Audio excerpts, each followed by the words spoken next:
Oh boy, folks. 25 years of research has been leading me into understanding this secret society world that we live in, and it has been obscured for so long. This is a mystery that is held deep and still does to this day. But as a researcher that was taking everything from books, when the World Wide Web was finally offered up to us, it was my attempt and my true dream that I would be able to get all the information I had gathered outside of the World Wide Web into the World Wide Web so that others could pick up the feed and take over where I had left off and where many others had left off. All of this information for 14 years, I have put something new on the World Wide Web every week. That is a lot of stuff. But this story of the secret societal world that controls our lives and our nations is deep and goes much farther back. Now, there is a man, Edmund Ronayne, back in 1879, who was a worshipful master of the Freemasons that wrote the handbook for Freemasonry, outlining all of the rites and rituals and degrees for everyone. Well, not for everyone, for the secrets of the Masons. He would go around and make sure everyone had the right and proper rites and rituals going on. Now, this is 100 years after the creation of America, and Edmund Ronayne was trying to make sure everything went correctly in the Freemason Lodge until he discovered what they truly were worshiping. So he wrote a book called MAH. Now, this book, it's also known as the Master's Carpet. Again, written in 1879, as he tried to reveal to the world the true secrets of Freemasonry. Now, I want to share with you just a little bit. What he had done was written this as a letter to his son to explain to him why he should never join Freemasonry. Now, remember, this is the guy who wrote the handbook for Freemasonry for all the other Masons to learn the rites and rituals. If you pick up this book, you will learn all the secret handshakes, all the secret words, and of course, I have read it over through and through. But one part of this book stands out for me and today's show, and that is in the introduction as he's telling his son. Freemasonry is far too serious a matter for any man to assume its villainous obligations without due reflection. For, once you have crossed the threshold of the lodge room, divesting of your own clothing and wearing the habiliments of the order, and when once you become, as it were, bound by the cable toe of Satan to the altar of Baal, there is no place for after repentance. Living or dead, Freemasonry will never give you up. He says, my son, I will never consent to your becoming a Freemason, and I strongly advise you to banish the subject entirely from your mind and to have nothing whatsoever to do with it. 100 years after America was founded, this man was giving us the deepest conspiracy theory ever. I then picked up this story a couple hundred years later and tried to bring this forward for other researchers to bring this more into light, more into understanding. And I think that you're going to find that Dylan Lewis Monroe is going to become a legend.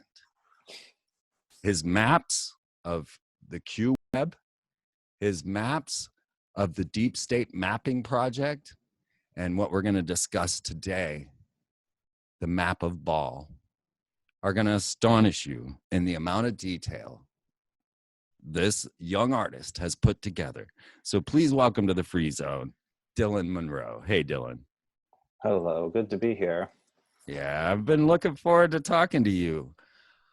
Well, it's good to be with someone who knows as much about this as you do and has even, started this with a quote that kind of confirms the whole thesis of this cult of Baal map, which, it's hard to understand, but coming from a book from the 1800s from someone who wrote the Freemason handbook is, just another confirmation that, I'm an artist. And so going into this thesis, I didn't even know if this thesis was, valid or not. I was kind of setting out to prove it, but, more and more things keep validating it for me that I'm on the right path. And that's another one. So thank you for pulling that quote out. You're very welcome. This book, MAH Bone. Now, that is the secret word of a master mason that you will only get after going through the death and resurrection ritual. Sat on this bookshelf at this used bookstore in Lawrence, Kansas for a decade. I wanted to buy it so bad. I hadn't opened it yet, but I saw the title and I knew what those words meant, even though no Mason even knows what MAH Bone, sometimes pronounced Bonet. None of them even know what that means. They don't know. Nobody does. So maybe there's another one for you to investigate, MAH Bone. But this book sat there for a decade. And it was $30. And I didn't have $30, and I couldn't come up with $30. In 10 years, I couldn't come up with this extra $30 to buy this dang book off of his shelf. And the bookstore was closing. So he was having a bit of a sale. So I thought maybe I could get it marked down. So I went in there and I picked up MAH Bone and the Celestine Prophecies.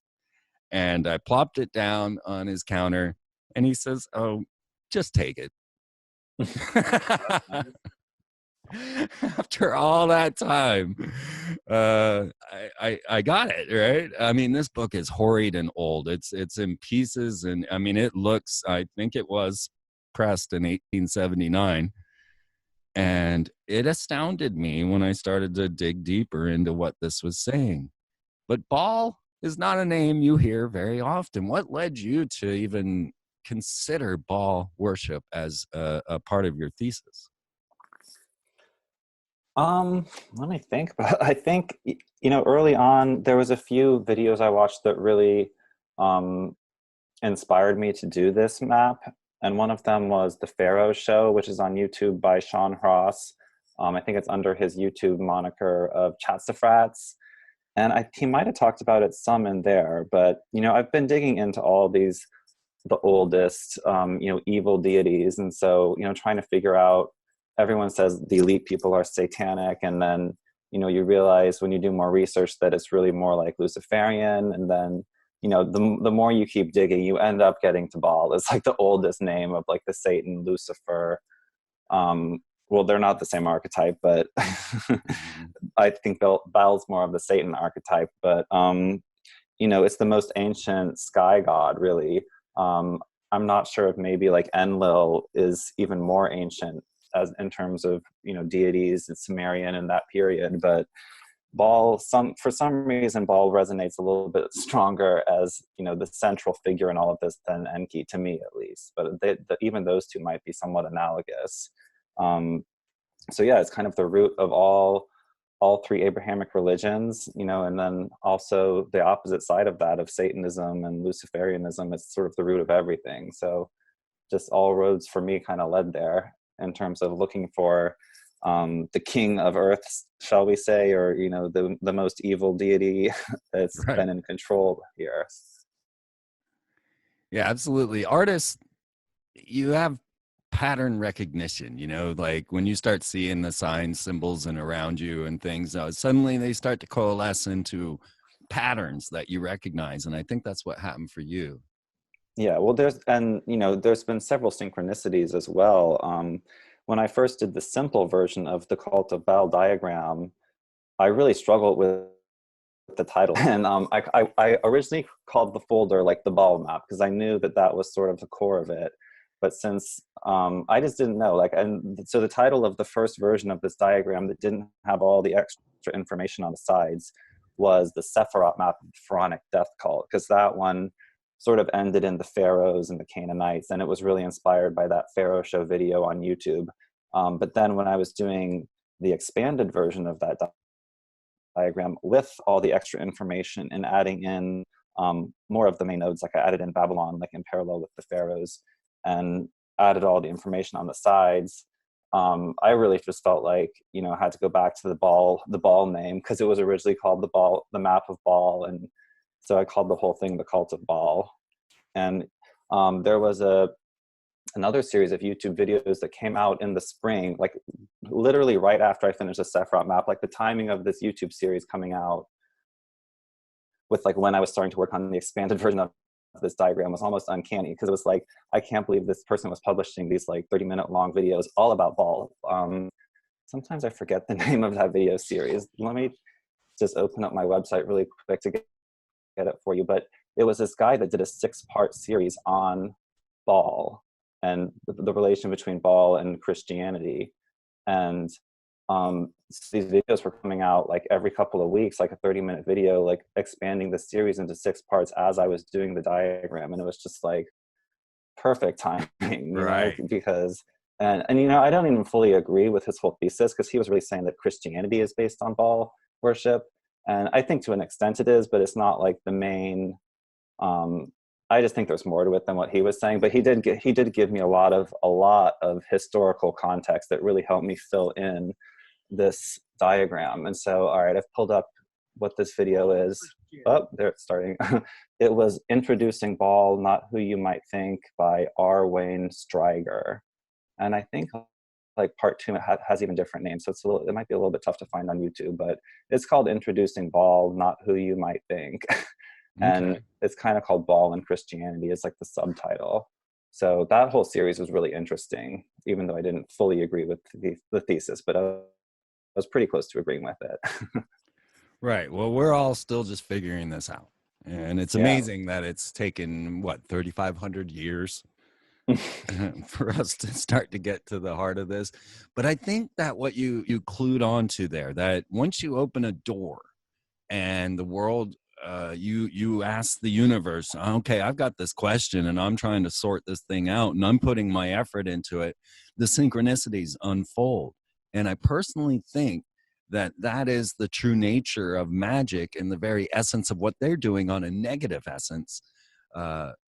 In the same way, like these are our magical powers. The universe will open to you if you are asking the right questions and come at it with the right attitude. Yeah, and just want to mention right off, because sometimes I forget to say this, the other huge synchronicity that happened with this was, so I released this diagram in August, and then I started doing like a couple interviews about it in early September. And in that time, at the exact same time in Washington, D.C., they erected this Arch of BAAL, Arch of Palermo, right on the National Mall. And so this was in the news. I mean, it wasn't like the first thing in the news, but it was in the news right as I was doing my first few interviews. So that was like another confirmation that I'm on the right path. Like, I mean, I'm hoping they weren't, you know, erecting the Arch of BAAL at the will of the current administration, but they had probably planned it further in advance than that, because this thing's been doing a tour like in different cities. Like the same arch was in New York City, right at the governor, what do you call it, City Hall, right in Lower Manhattan, like right in that little park near the World Trade Center during the 2016 election.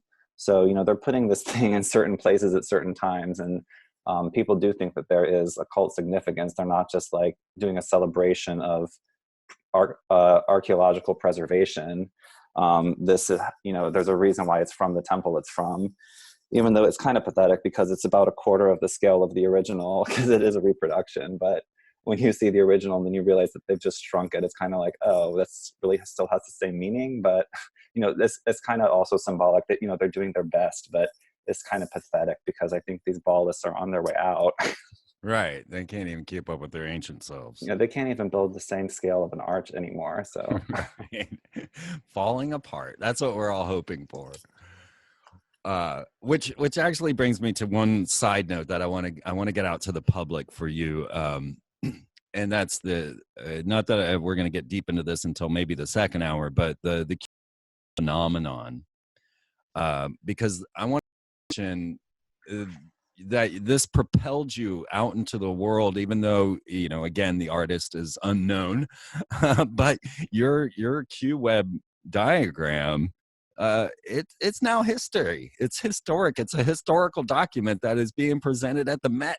I mean, did you ever expect that you were suddenly going to be, you know, thrown into the spotlight, go viral with something like your QWeb map?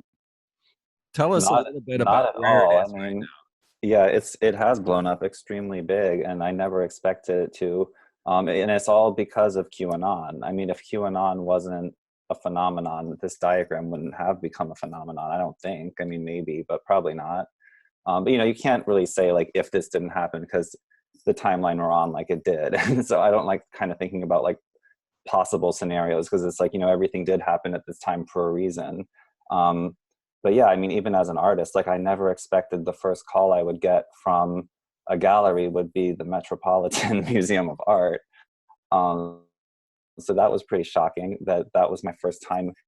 I mean, it wasn't in the exhibit, but it was published by that. And so the fact that it was published by the Met, um, does, like you said, it preserves it in history in a way that's concrete, tangible. It's not just on the internet. It's from like a mainstream institution. And I think we're slowly seeing some of these mainstream institutions, especially in the art world, are starting to lean more towards like a truther standpoint, because you know, you kind of expect the art world to be very liberal, very leftist, and I think for the most part it is. But the fact that like the Met is kind of leading the way into saying like conspiracy art is acceptable, um, is just showing like the sea change that's going to be happening in the years to come, that you know, people are going to have to start accepting the truth, and it's going to become more widely known and not taboo or like something people laugh at. Absolutely. Absolutely. The truth, once it's presented, it becomes obvious to people. And they, you know, then it just becomes common knowledge all of a sudden. You'll be forgotten. I'm sorry, Dylan, but you'll be forgotten. Everyone will know your map. Everyone will know everything, but they won't know whoever created it. They'll just know it was all the truth. Well, if they have a more recent, you know, a version past February, my name is in the bottom right corner, so they'll have a Oh, name. nice. But I just want to add that I started the Deep State Mapping Project in the beginning of 2017 when Trump was inaugurated. And I did sort of a proto version of the QWeb then that was sort of large text, just blocks, a large block of text saying various conspiracies from JFK through the present. And I thought it was really cool. I still think it's a cool diagram, but when I shared it, you know, I got like 10 likes because most of my followers were liberal and like they didn't get it. Nobody got it. But it just shows the difference between then and then 1 year later when I released the QWeb, because there were so many people interested in conspiracies because they were following QAnon. And I had also discovered different means of sharing. Like I was in Facebook groups at that time, like which I wasn't the year before. And I think for me, Facebook groups have been a big way of sharing this information and finding people to connect with that actually agree with me. That's not just my friends from my personal life. Right. So yeah, Facebook groups has really changed the whole experience of Facebook for me. I mean, I'm not like promoting Facebook or anything, but you know, once you get into the groups, you kind of go around what they choose for you on your news feed. And so you're getting more of like a stream of information, what you actually want, as opposed to what Facebook wants to feed you. So I think that's a really good way to use Facebook as a tool to do what you want to do and not just have them control you. Yeah, part of the mission statement of Deep State Mapping Projects, almost like the conclusion of our mission statement on the website, is we're using their cyber weapons against them and we're winning. And so that's a good example of that, like using the Facebook groups to share real information and not just pictures of cats and pictures of, you know, a whale kissing a baby, whatever people put on Facebook usually. Yeah, I wouldn't know. I've been banned from Facebook for 4 years.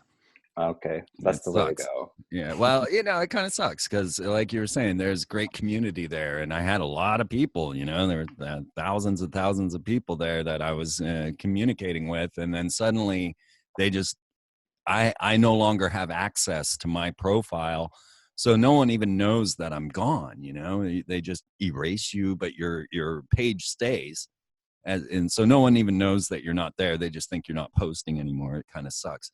And on the same level, I just went to my Twitter feed and was wondering why I'm only getting 5 or 6 different things coming up, and oh, it's the same stuff. And I realized that you have to go to your settings, and they have an automatically checked we will decide what you look at thing on there. And so you have to go uncheck that in your settings. So folks, you know, go to your Facebook, go to your Twitter and check your settings and uncheck them, limiting what they will show you. And all of a sudden now I see everybody's tweets. So maybe that's why I get no attention on Twitter, because no one's actually getting my stuff in their feed. It's always the same 4 people that reshare and make a comment, you know, for years, right? It's ridiculous. Can I give a quick shout out to my website so people know? I was going to do that very thing. Yes. Yeah, okay, cool. So my yeah, main website is deepstatemappingproject.com. And on there is all these free downloads of the different diagrams I've made this year, and also a few diagrams by other artists that I've, well, one of them is new. He made it in the spring, and it's his, completely his, but another one is a lot older. It's from 1987. It's the diagram of the New World Order Aquarian Age by Peggy Cuddy. And so, you know, I've just been digging into a lot of these sort of historical maps. This is what I'm doing. You know, I'm looking at what other people have done in the past. And so I'm also, you know, sharing a few of the ones that I think are the best ones to have in my free downloads, along with all of the ones I've done. And then, of course, we have posters, t-shirts, other products. The poster is really the ideal way to look at some of these, especially the Cult of Baal map, which we're going to talk about first, I think. It was designed to be a poster. It wasn't designed as an 8.5 by 11 printout, and certainly not designed to have people just looking at it on the computer screen, because that kind of just is a torturous experience. But the poster is really cool, and I'm actually going to release a new colorway of it soon, and you can actually read the text. So yeah, that's all available on my website, so check it out. And I also have all my YouTube interviews. Like, I don't really have my own YouTube channel that I post on. I do have a channel, but I only have a couple of videos. But I've done several interviews with other channels that they're also conglomerated on that homepage of deepstatemappingproject.com if you want to look into those. And I also want to mention, if you click from the navigation bar, the info tab, a lot of those pages link to my personal website, where I have created specific web pages for the different diagrams. And on those pages, you'll find a lot more reference images. The Cult of Baal map actually has a bibliography, and the YouTube videos that I've referenced to make these diagrams. So it's good to explore everything if you're really interested in it. Yeah, because there's lots to explore, and epic artwork as well, I must say. You really did a good job. I mean, with the amount of stuff that we're looking at on this. So folks, if you go over to dylanlewismonroe.com, or if you connect there through the info directory on deepstatemappingproject.com, either way, get to the Cult of Baal. So if you're at dylanlewismonroe.com, go to art and go down to the Deep State Mapping Project and over to the Cult of Baal. And so you can follow along and look at this amazing diagram. And we are going to have Dylan be the legend that he is and help us navigate this map, because it is epic. So you want to be over at the Cult of Baal right now on either deepstatemappingproject.com or dylanlewismonroe.com, either way, and have a look at this amazing poster, which I'm really looking forward to getting, Dylan. Oh yeah, I'm looking forward to sending it to you. And looking forward to finishing the second colorway of the poster, because I think I'm going to do like a black background, white text, and then a gray Sephiroth, like a stone Sephiroth in the middle. Hopefully, we'll see if it looks good. Oh, nice. But yeah, and I've just finished also. You know, it's not intended to be an 8.5 by 11 printout, but definitely, you know, do it and, you know, see if you can test your eyes to see how much of it as you can. Because I just recently finished the page 2 of the PDF, which is like a full, it's not really essay, it's more like set up as like a list of the philosophical tenets of the cults of death. And so it's kind of a long essay on the back. It looks like, it's kind of cool. It looks like a 13th century manuscript. So that comes on page 2 of the PDF, which is on the homepage of Deep State Mapping Project and the Cult of Baal page on dylanlewis.com. Yeah, let's dig in. Let's go ahead and dig into this thing. We're going to begin with this concept of state-sponsored sacrifice and cannibalism. I mean, that's where it all begins, right? Yeah, actually, well, the first version of this called the Sephiroth map, which was a little more simplified. It didn't have all the information. At the top, it had Baal worship and cannibalism, and that sort of was, I wanted to show the idea that Baal plus the word Canaanites sort of equaled the word cannibalism.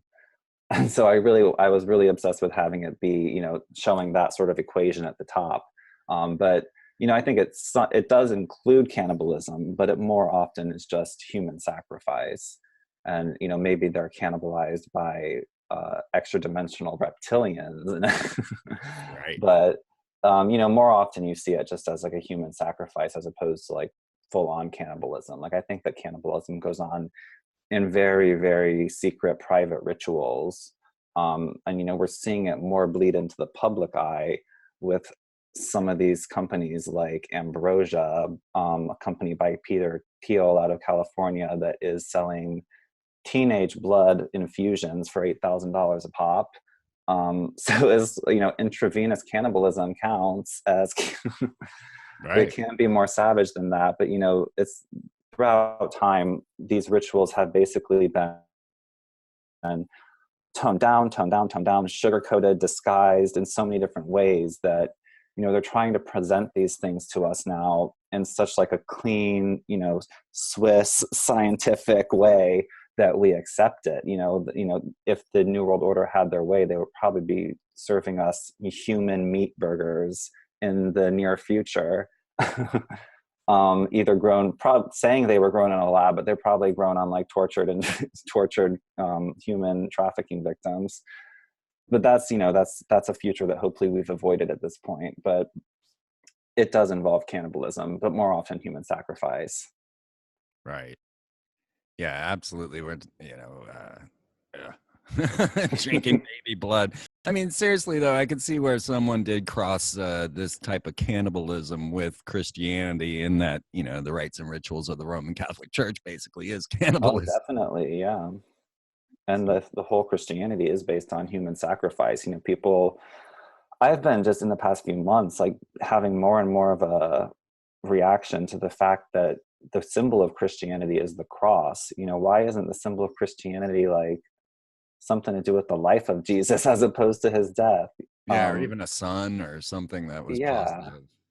but the fact that it's a cross, showing that the instrument of the human sacrifice is a little bit grotesque in a way. I mean, I'm still drawn to sort of like just the cross shape because it represents something completely different to me. It represents the idea of Jesus.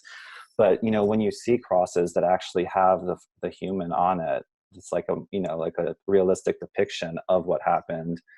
It's kind of grotesque. And you've seen the Pope has one staff where it's like even like the emaciated Jesus hanging off the cross, and it's like even more intense looking than the normal one.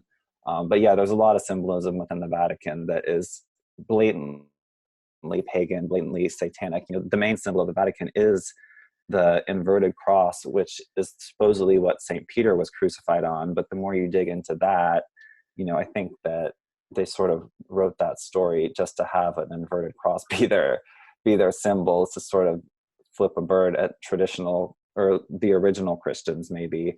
It's just the whole Vatican is completely hypocritical in every way imaginable, pretty much. Yeah, pretty much. You can't give anyone that amount of power and they'll start eating babies. Yeah. That's just the way it goes, folks.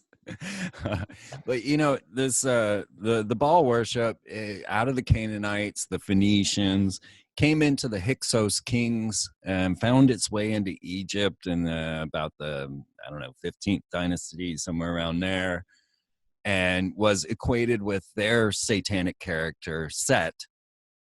Uh,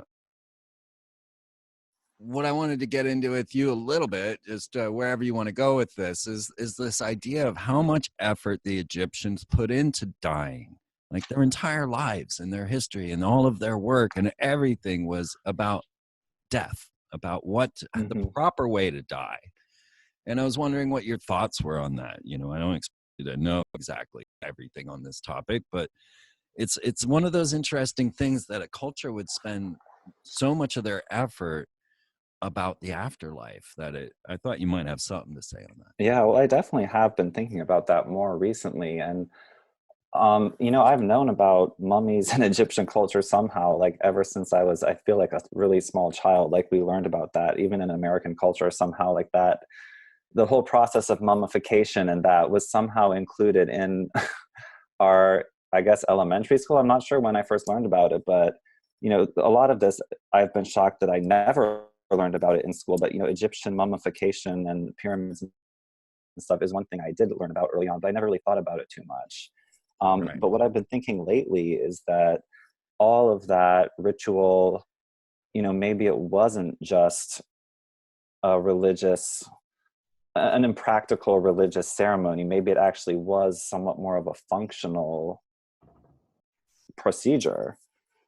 And it got me thinking that maybe these pharaohs actually had discovered early on a way to sort of transfer their consciousness or project their consciousness into the future or into new bodies.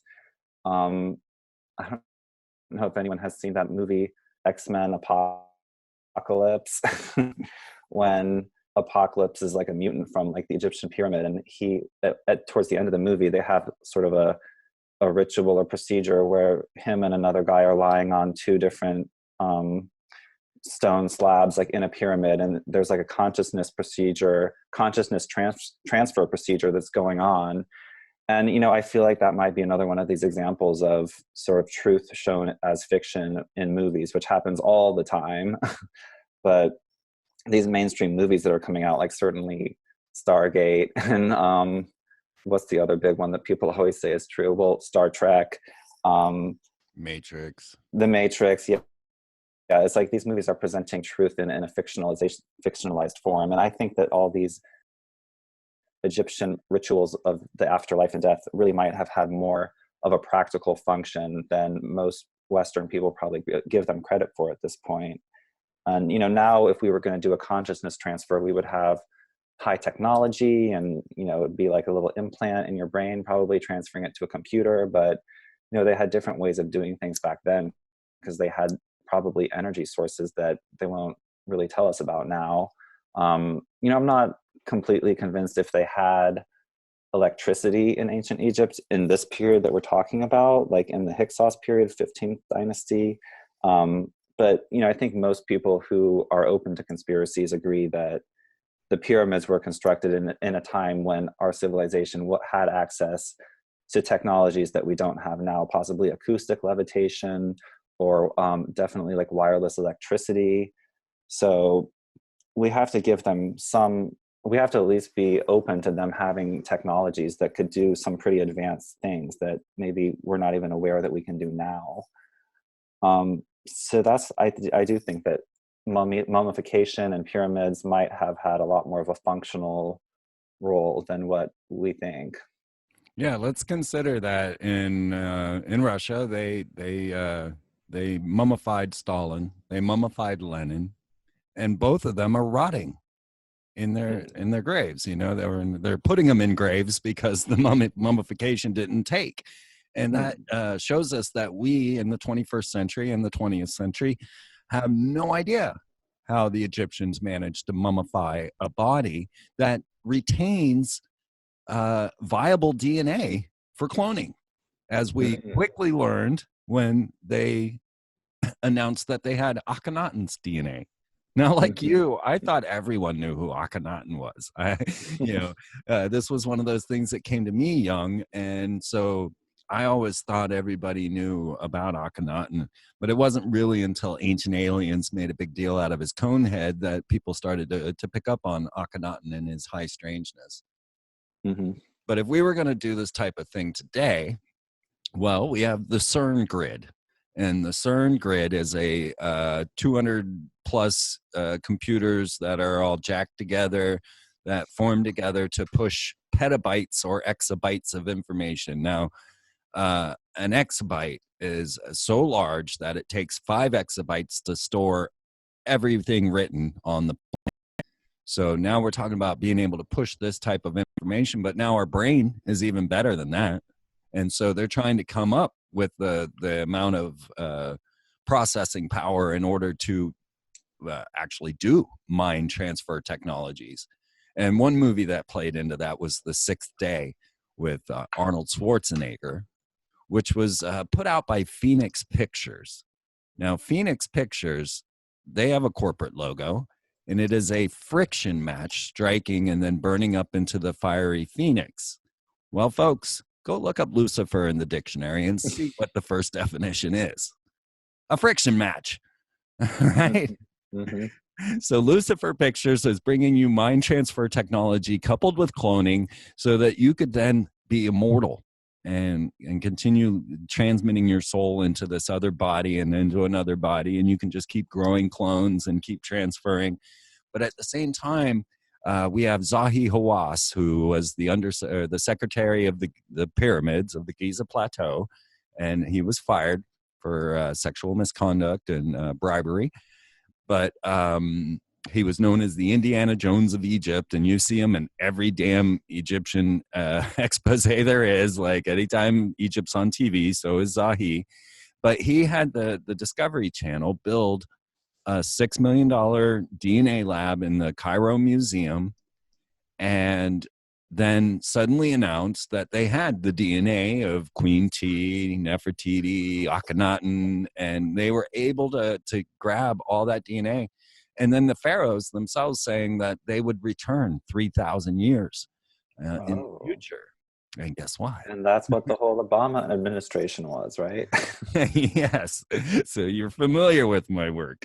Yeah. Well, I've seen that in a few places, like not just comparing Obama to Akhenaten, but also Michelle to someone else and the two daughters to two other that's Egyptian me. That's Queen cultures. T. That's all you. You figured it out. Yeah. Yeah. That was another thing It's like you. interesting. Yeah.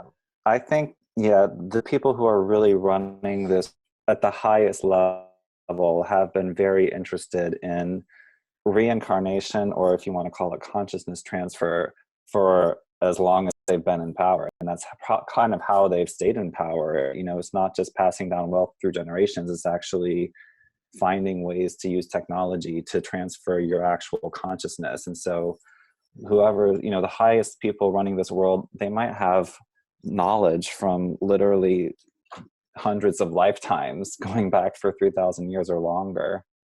That's why they have so much power and why they're in control.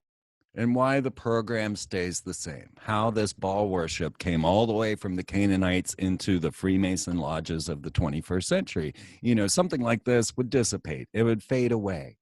But it didn't, right? These same rites, rituals, practices, and everything are still here today.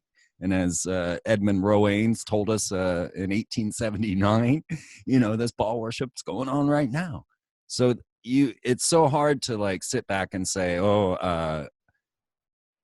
this just carried forward, you know, like throughout the ages. There has to be a consciousness component, like you're saying, that carries this over and over and over again. And then the fact that they continue these same rites and rituals, and that they have to be precise and always the same.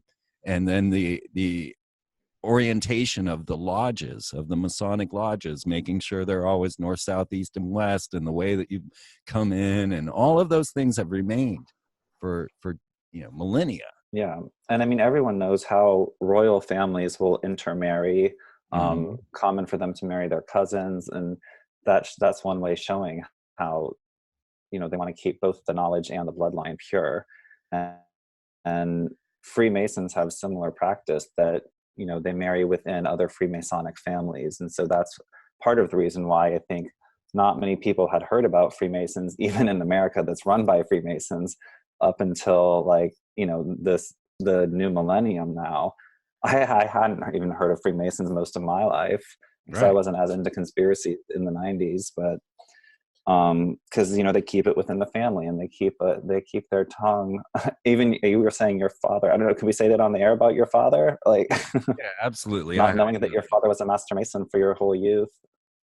Yeah. Exactly. And even old Edmund Ronayne in this book says to his son, well, I would have never told you this because the secrecy of Freemasonry denies me the ability of this. So yeah, my dad stayed true, never once mentioned it. And that's another big part of this puzzle, is that when you enter a lodge, they say you come of your own, well, you say as you enter, I come of my own free will and accord. And there is no uh,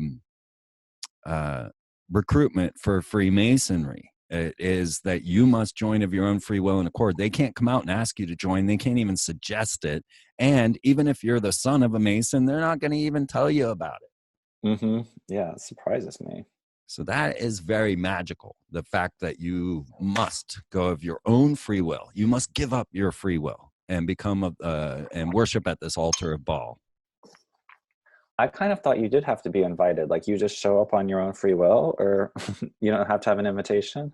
No, you can't be invited. It's against the rules. So yeah. When do you show up? You just show up in your underwear like at 12 a.m.? Right. No, actually, you'll see the bumper stickers running around. To be one, ask one is their motto. Okay. And so if you find out about Freemasonry and you want to join, then you go find a Freemason and you have them sponsor you. Then they investigate your entire life, your past, your history, and they come over to your house repeatedly. They put you through a number of tests. They also prepare you for your initial entrance into the ritual. And then you go through that crazy death and resurrection ritual of Hiram Abiff and come out the other side a Master Mason. Yeah, no thanks.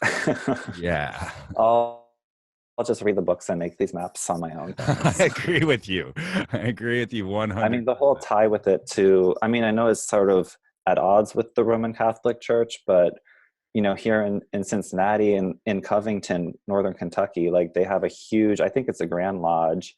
And then right across the street is like an equally impressive, if not more impressive, Roman Catholic church with it's like the full Victorian style with gargoyles on top. And just between both of those, like they both just give me a bad vibe. I've kind of always gotten a bad vibe from all church stuff and all religious stuff. I mean, I'm not an atheist, but I'm not into the organized practice of it. And it's, to me, the vibe of the Catholic Church is kind of identical to the vibe of Freemasonry, even though they're not necessarily friends. I mean, I would say they're friends even, but they're not in a complete alliance. It's two different organizations, but it's that same creepy vibe, and because it's both the BAAL vibe. Yeah. I feel it too. I totally agree. Every Mason temple I've ever been to has kind of been ominous. And now realize this, folks. There's Freemasonry in Ireland and in England, right? And then it's that started 1717. They put up the Grand Lodge there in London. And that was the Grand Lodge of all the lodges around the world. But in America, this situation changed completely, whereas there is a Grand Lodge for every state. So there's only 3 Grand Lodges in the rest of the world. But in America, there are almost 250. I think there's like 9 Grand Lodges in California. There's some 4 Grand Lodges in New York. There's 250 Grand Lodges in America compared to the 3 for the rest of the world. And that's where America stands apart in this whole situation, because we are in a Freemason nation and everything that we look at comes from this. And now as we start to look at this cult of Baal, we start to get more understanding of how this carried through from early cannibalism. And there's just no doubt in my mind that that plays a heavy role in this, and human sacrifice and all of that, especially when you're getting to things like Bohemian Grove or the places that are far more esoteric than Masonry. Mm-hmm. Something that's jumped into my mind, tying back to the cannibalism, is something actually I learned just this year, which I was at Serpent Mound in Ohio for the Solstice Festival, and a guy from Ancient Aliens, I forget his name, but he was at that festival giving a seminar about giants. and just showed so much evidence that giants have existed. In the Bible, they're called the Nephilim. And what I learned in that seminar was that these giants, which are documented, especially in England and in Europe, I think in the very, very, very early period, the giants were cannibals. And so the giants would eat normal humans.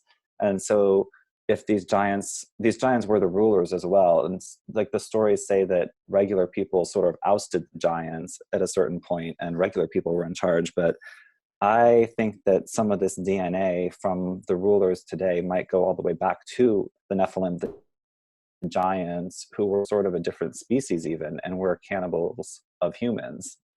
So that's one theory. And then everyone probably knows like David Icke's reptilian theories, that it's actually like a reptilian alien race that is either hijacking people on a fifth dimensional level or shape-shifting to look like humans, and that's another reason why they're cannibals. But yeah, those are just two more cannibal points that jumped into my mind that I wanted to bring up. Yeah, on your Cult of Baal poster, you have the Epic of Gilgamesh, which outlines what you're saying almost perfectly, and it is the very first story ever told. And it's of old King Gilgamesh running around raping and eating all of his people, and they had to build him a Bigfoot. They basically genetically crafted a Bigfoot for him to battle. They called him Enkidu, and to keep him busy from raping and eating his people. And he was a giant. And he says, well, I'm 2/3 God because my mother was a goddess, and you should let me into your deep underground base, so that was guarded by lasers, and let me ascend to the gods planet where I belong. So this is the oldest book ever written, and it's telling this very same story. Yeah, like, and on this Cult of Baal map, there's a connection line between Nephilim and the Anunnaki, which I think in most of the, I mean, you can't really trust the cuneiform translator. Like, I don't know who to trust with cuneiform Right. translations, but from what I've heard, the Anunnaki are larger than normal humans. They're essentially giants that look like humans, but they're larger than humans. So that's interesting. And then you see also in some of these ancient Egyptian sculptures, some very interesting differences in scale between like the pharaoh and his assistants. And I think some of those are explained by mainstream archaeologists saying that this is like their two-dimensional way of depicting his importance. But, you know, some of these hieroglyphs or engravings really do look like the Egyptian god or pharaoh is like twice the size of normal people around him. And so that's another place where we might have giants, and hence like giants, cannibals. Well, again, you know, we were talking about Akhenaten and Queen T. And Queen T is the one that looks just like, I mean, so identical to Michelle Obama. But in Egypt, there is the Colossi of Memnon. And when you see these, they're also called the singing colossi because they sing when the wind blows because they're falling apart. But the Colossi of Memnon depicts Queen T and her husband, Amenhotep, who was these are the parents of Akhenaten, as these massive, massive people. And then you can even see the regular folk coming up to their kneecaps. So there it is right there. If you want to check out the Colossi of Memnon, you'll see Queen T, Michelle Obama, as a giant. And then National Geographic put out an article just a little while ago about a 50,000 to 40,000-year-old, 13-year-old girl that was a hybrid human of two different species of human, Denisovan and Neanderthal. And so right there, you know, again, the evidence coming up to the surface, and we know that Masons control all these publications and the deep state, of course. So they release this information in little ways so that we can start to take in the tidbits, but definitely the idea of human hybrids, of the elite being a completely separate species of human, is not out the window at all. Actually, it's being more and more proven. Indeed it is.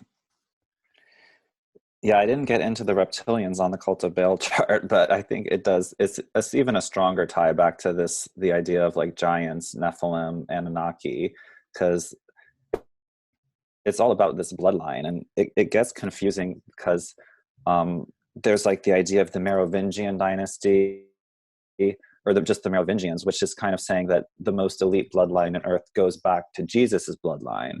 But then you also hear that the elite bloodline goes back to Nimrod's bloodline. And so it's like, so does that mean Jesus was of Nimrod's bloodline? I'm not sure what that is implying. But then you also hear that it goes back to what was I going to say? I don't know. Well, let me throw something in, and maybe you'll remember the Merovingians and Nimrod actually both have connections with fish people. And like merfolks, the Merovingians, the MER, the sea, and merfolk, mermaids, all of that, and Nimrod, they both, and Enlil, they all go back to these fish beings. And David Icke, of course, had the reptilian side, and then there's the merfolk of Atlantis on the other side. But when you go to the earliest Egyptian creation story, which actually in the scroll of Ani, there were two races that created humanity. One was a reptilian race, one was a fish race. All right. It's right there. They're called the Ogdoad, and they are the 8, whereas the other Egyptian gods are the 9. But these 8 mated, fish and reptile, to create humanity according to Egyptian mythos. So both of these stories tend to come to fruition and come together in the ideas that there was this hybridization going on. Very interesting. You dropped more info right there than I could type. Right. I definitely have heard that I know like the Pope's hat goes back to the same shape as some Egyptian hats, and that goes back to even like Sumerian fish hats, and that there were these like fish priests, or like, I'm not sure exactly, it has a name. Yeah, the Dogon, thank you. And yeah, then I've also been hearing lately that part of Atlantis was like this whole myth of like mermaids and mermen was actually kind of a thing like in Atlantis and previous civilizations. So like, the theme here is that all these myths have some truth in them, and that people did not, it's like the scientific theory of people couldn't be further from the truth, just evolving from apes out of just natural selection. Absolutely. But we got to leave room for the Pleiadian origin theory as well. I mean, don't leave out my Pleiadians in this. You're a Palladian too. I definitely have I've loved the Seven Sisters all my life, and have been connected with Pallades since before I knew there were others. Okay, good.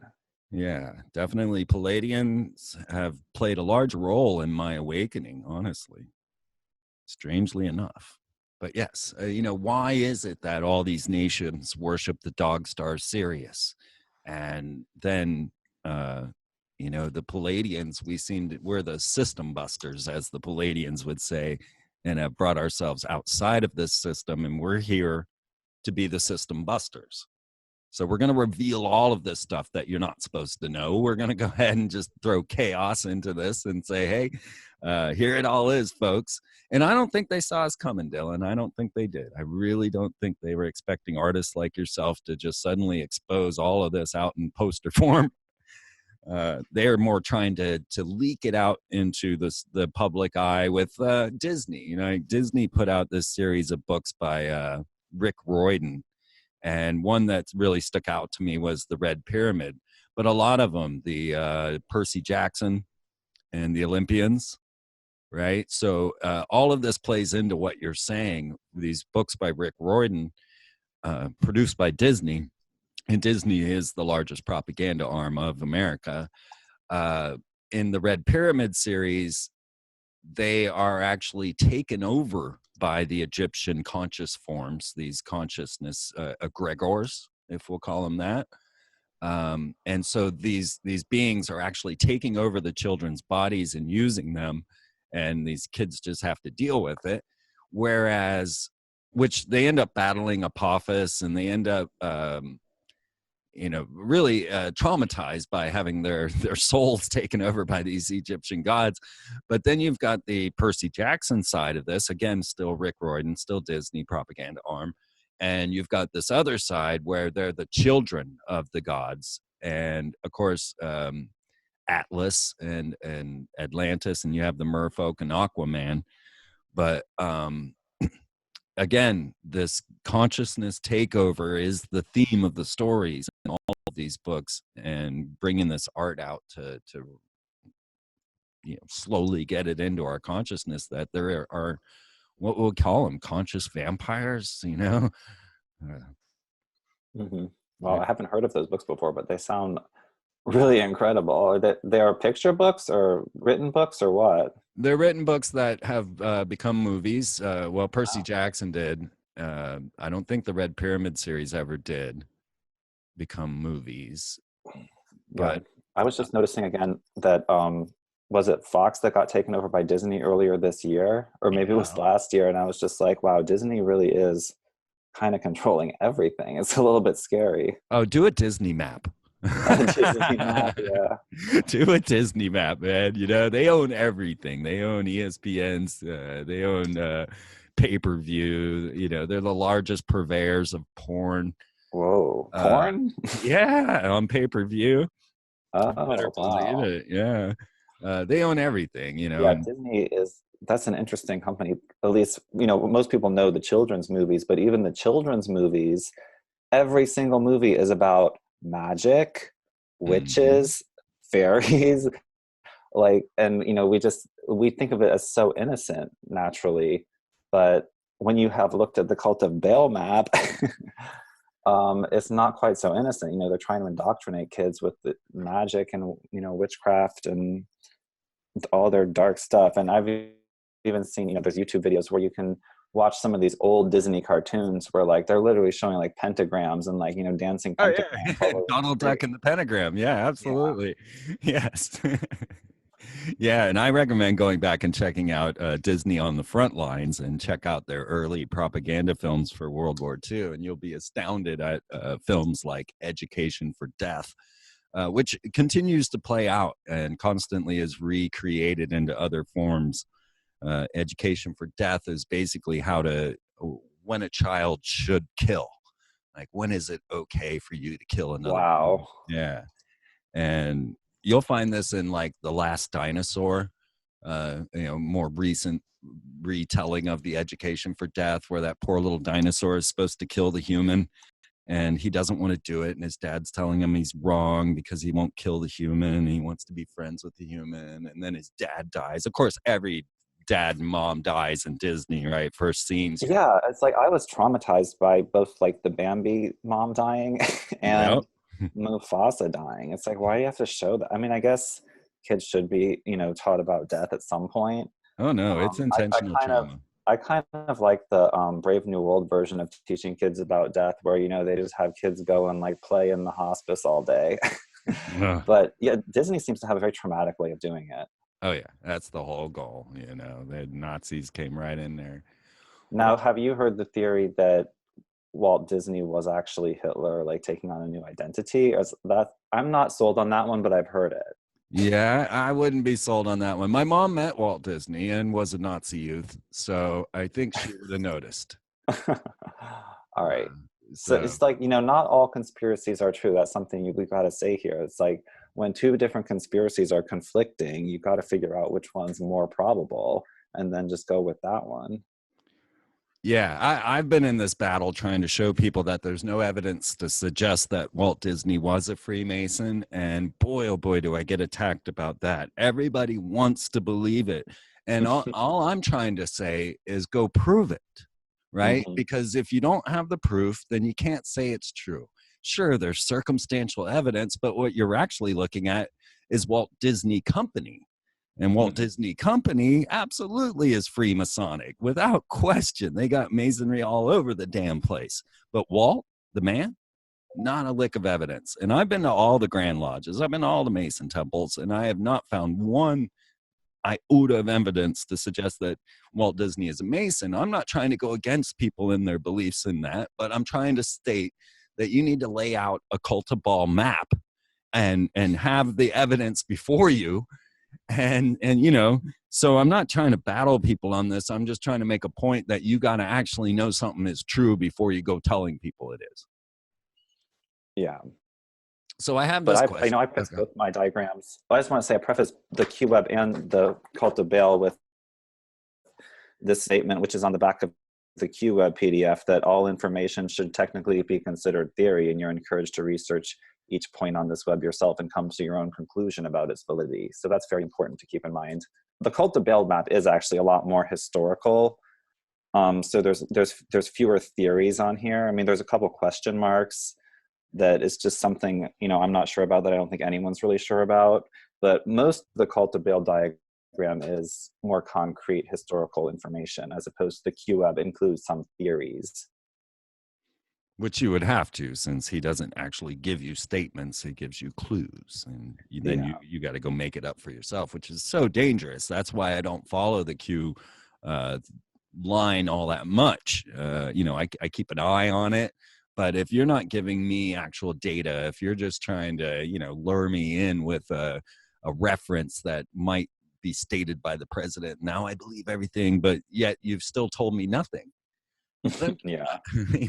I'm curious as to what you got out of putting this amazing artwork together. What, we're wrapping up this first hour, and I want to know your process of, as you started to lay these things all together, and what you got out of this in the end. I think people really like to hear that. Well, for the cult of BAAL map, I got almost the whole map out of it. Because I did the Q map. The QWeb. I was very familiar with 20th century conspiracies. And the reason I did the cult of BAAL map was because I wanted to refine everything that was before the 20th century. And, I started with a very simple diagram trying to trace the power structure back from like the pharaohs through to the takeover of the USA by the Federal Reserve. And I just laid out those main nodes, and then I, researched each one, and that's what the map is. And so almost all of it I've learned in 2018, and it's been a great journey. I feel so much smarter myself, and just everything in the 20th century makes a lot more sense. I can, jump back and like reference things from the Middle Ages, things from the Egyptian period that tie into what's going on today so well. I think knowing the history lets you understand what's going on today in a much deeper sense.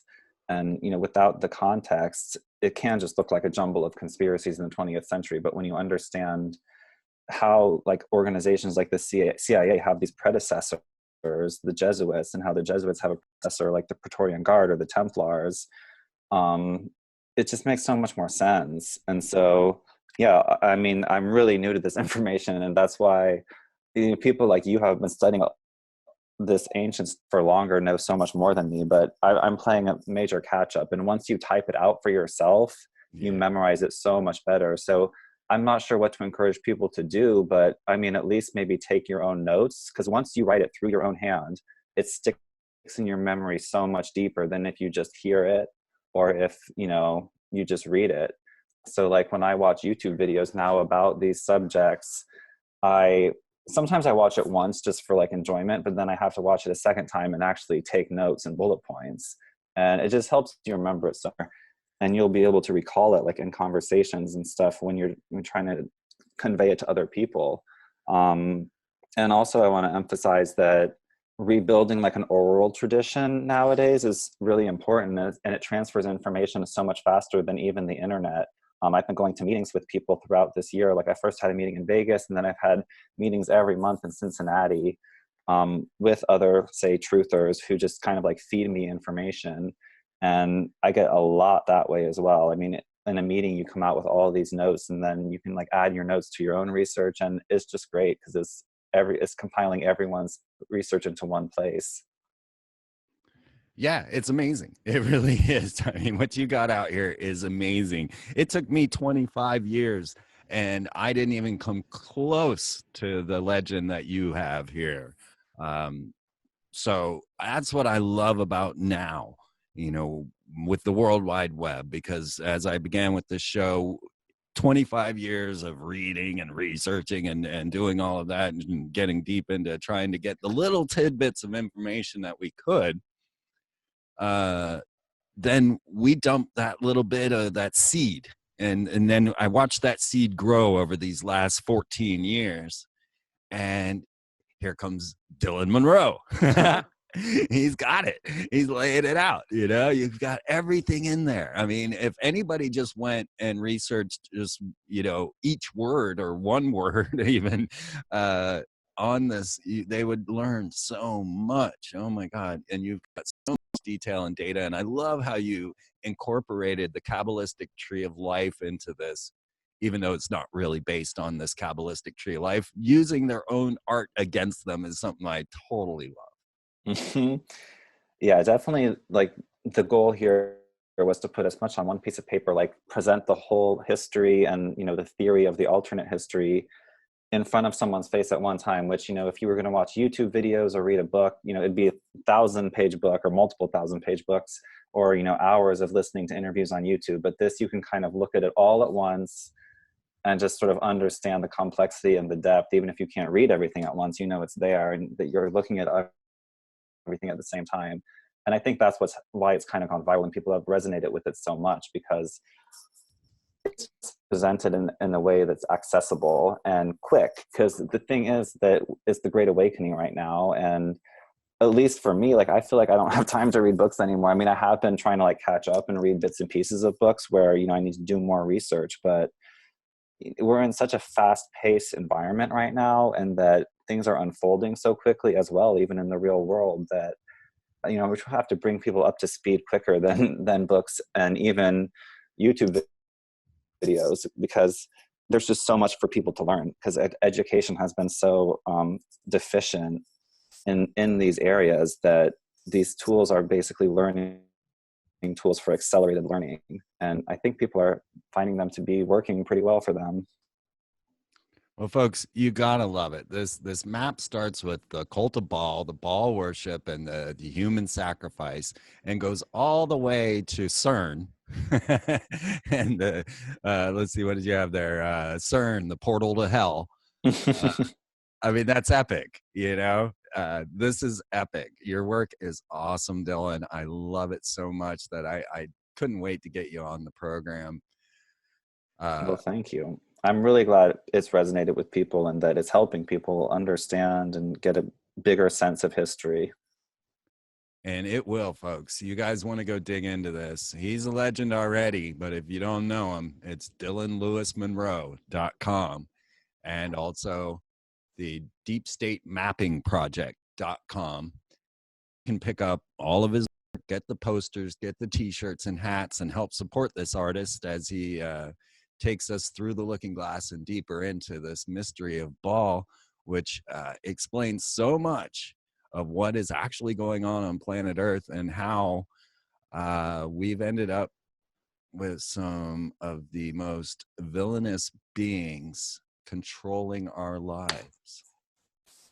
So I think as we move into the second hour, Dylan, we're gonna bust apart Satan versus Lucifer. I think we should do that. Oh, that's important. Definitely, and dig deeper into this QAnon, Q-Web puzzle you've developed here in the first poster, which is now history and is going to carry out through time. And we can go into Baphomet as well. People always wonder what's the relationship.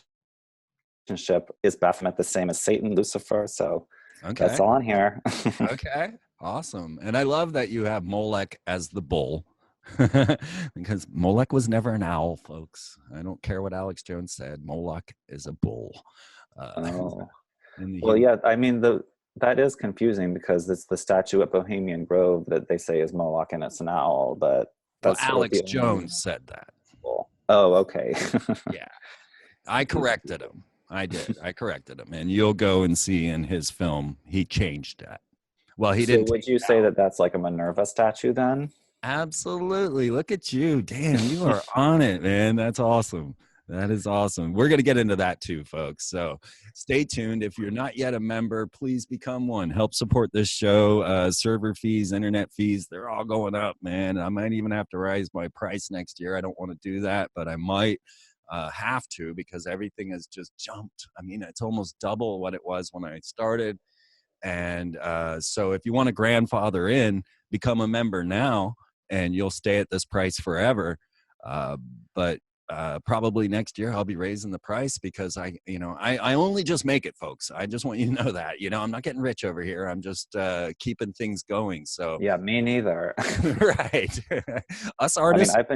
I've started doing conventions lately, and it's more of an expense. And most of the thing I'm selling is these $1 paper flyers, and some of these conventions want to charge an arm and a leg to even get a booth, and I'm like, how are people doing this? But I'm just, I'm getting this information out to try to serve humanity and hopefully make the whole world better, and then hopefully not have this evil monetary system. So I'm taking the hit for now, but it can't last for too long.